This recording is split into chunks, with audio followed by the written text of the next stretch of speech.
Hai teman-teman yang hebat, jumpa lagi dengan saya Andreas Kennedy, founder dan guru karakter hebat. Salam karakter hebat. Ya, saat ini saya sedang berada di bawah kaki gunung Sindoro Sumbing. Ya, pada video kali ini saya ingin sedikit mengulang video saya sebelumnya, terutama saya ingin banyak bicara mengenai belief, kemudian hal-hal yang paradoks yang saya temukan, kemudian apa saja yang menjadi paradoks dalam kehidupan yang saya alami. Ya, oke. Pertama, saya akan sharing mengenai belief saya. Saya ngulang sedikit dari sebelumnya, yaitu semakin canggih dan semakin instan suatu peradaban manusia, maka hal-hal yang fundamental akan sangat bernilai tinggi bagi peradaban manusia itu sendiri. Oke?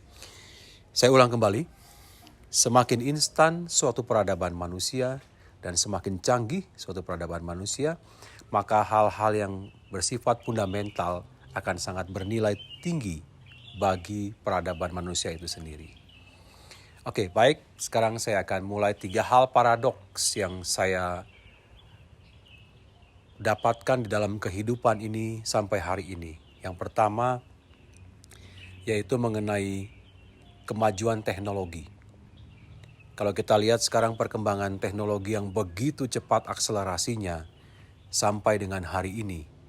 Kalau kita flashback pada tahun 2000 sehingga sampai tahun 2020 saat ini, kira-kira 20 tahun kita sudah melewati masa-masa itu. Saya akan angkat mengenai yang pertama mengenai digitalisasi. Dari satu handphone atau gadget yang teman-teman miliki saat ini, kita semua sudah bisa meraih kemanapun yang kita mau. Bukan cuma di Indonesia, tapi di banyak negara, bahkan hampir di semua benua kita bisa dapat informasi apapun yang akan didapatkan kita bisa dapat. Kita lihat lagi sedikit mengenai perkembangan di dalam negeri khususnya. Dengan segenggam gadget yang kita miliki, apapun yang kita inginkan bisa kita peroleh. Mulai dari makanan, minuman, informasi mengenai traveling, kemudian online learning, dan banyak hal yang kita bisa dapatkan dengan satu buah handphone atau gadget yang seperti teman-teman miliki. Kemudian saya nggak terlalu akan banyak membahas mengenai itu, kemudian saya akan masuk ke yang kedua. Pada saat ini contohnya, saya berada di tempat yang cukup jauh dari tempat saya tinggal, tapi tetap connect dengan yang namanya internet. Ya, jadi saya akan bicara mengenai Internet of Things. Jadi kedua hal yang paradoks ini adalah Internet of Things. Dimanapun teman-teman hebat berada saat ini, termasuk saya, kita semua kalau tidak terkonek dengan internet, merasa ada yang kurang dalam kehidupan kita. Bukan begitu? Oke, sekarang saya akan masuk ke hal paradoks yang ketiga, yaitu tentang AI atau Artificial Intelligence. Kalau teman-teman yang hebat lihat saat ini, di banyak industri, ya kita bisa sebut saja tentang industri di manufacturing sampai ke industri pendidikan, banyak hal yang sudah menggunakan Artificial Intelligence. Coba contohnya di dunia perbankan. Sekarang banyak sekali tenaga-tenaga manusia yang tergantikan sudah dengan yang namanya Artificial Intelligence. Jadi jangan heran nanti 5 tahun ke depan mungkin akan banyak pekerjaan-pekerjaan atau profesi-profesi yang bisa dengan mudah digantikan dengan Artificial Intelligence, itu akan semakin kencang akselerasinya. Nah, ini yang membuat kita semua semakin ngeri. Jadi banyak sekali pekerjaan yang kehilangan digantikan dengan Artificial Intelligence. Dan kabar baiknya, di banyak hal yang lain akan muncul banyak hal profesi-profesi yang baru yang muncul dengan adanya 3 hal paradoks tadi. Ya, saya ulang, pertama digitalisasi, kemudian Internet of Things, dan Artificial Intelligence. Ini 3 hal paradoks yang saya sebut sebagai kemajuan teknologi yang begitu cepat akselerasinya meninggalkan hal-hal yang fundamental. Nah, saya akan banyak menggali tentang apa sih yang hal-hal fundamental itu yang tertinggal cukup jauh dari akselerasi kecepatan kemajuan teknologi, terutama teknologi informasi ini. Saya contohkan teman-teman yang hebat. Yang pertama, bagaimana coba kita melihat sekarang tentang etika. Kemudian bagaimana kita melihat sekarang kondisinya akhlak. Kemudian kita coba lihat bagaimana karakter. Nah, 3 hal yang fundamental yang saya akan banyak bicarakan pada kesempatan saat ini dan ke depan nanti, yaitu tentang etika, kemudian akhlak, dan karakter. 3 hal inilah yang sangat mengalami keprihatinan yang cukup tinggi dan mengalami jurang yang begitu dalam dan begitu jauh, tertinggal jauh oleh kemajuan teknologi. Nah, ini yang saya akan bagikan ke teman-teman yang hebat, bagaimana kita bisa membangun dan menciptakan 3 hal tadi, yaitu etika, akhlak, dan karakter untuk mengejar bagaimana ketertinggalan ini menyusul kemajuan teknologi tadi. Oke, baik. Sekarang coba kita lihat siklus hidup manusia.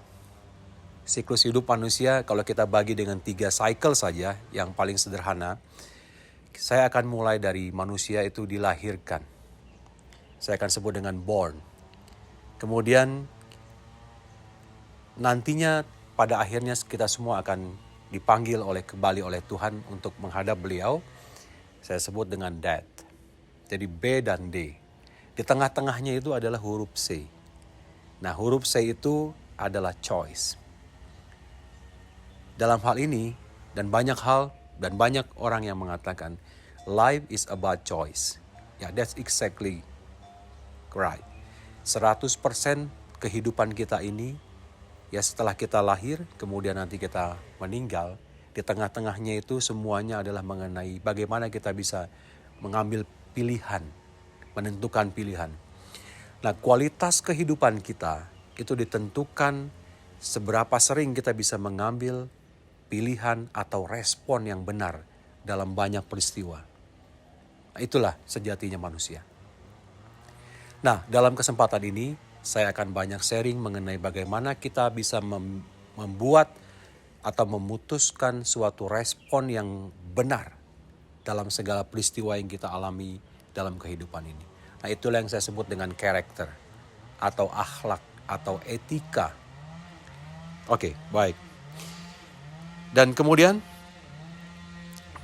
nah pada kesempatan ini juga saya akan sedikit sharing mengenai buku saya yang berjudul The Diamond Within You, menemukan kekuatan sejati dalam diri Anda dan diri saya. Nah, dalam buku itu saya mengupas ada 4 konsep inti yang saya sebut the 4 principle diamonds yang ada di dalam diri kita masing-masing. Yang pertama yaitu mengenai karakter hebat atau great character. Yang kedua itu mengenai talent, bahwa kita semua manusia yang hidup dikaruniai bakat atau talenta.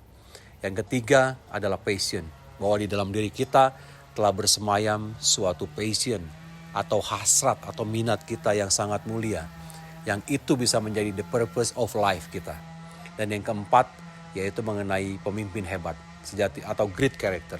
Sejatinya setiap individu, setiap manusia dilahirkan pasti bisa menjadi pemenang dalam hidup.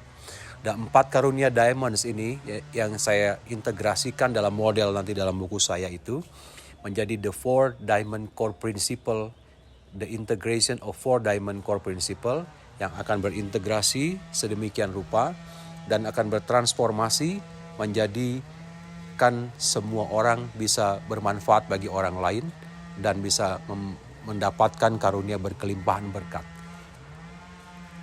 Nah, pada kesempatan ini yang saya bisa bagikan kepada teman-teman yang hebat, dan nantinya pada video saya selanjutnya saya akan mengupas satu demi satu mengenai elemen 4 diamond core inti tadi secara lebih detail dan bagaimana caranya bertransformasi untuk menjadikan kita sebagai manusia yang bermanfaat bagi orang lain dan berkelimpahan berkat. Yes, demikian yang saya bisa sampaikan kepada teman-teman yang hebat pada kesempatan kali ini. Salam karakter hebat.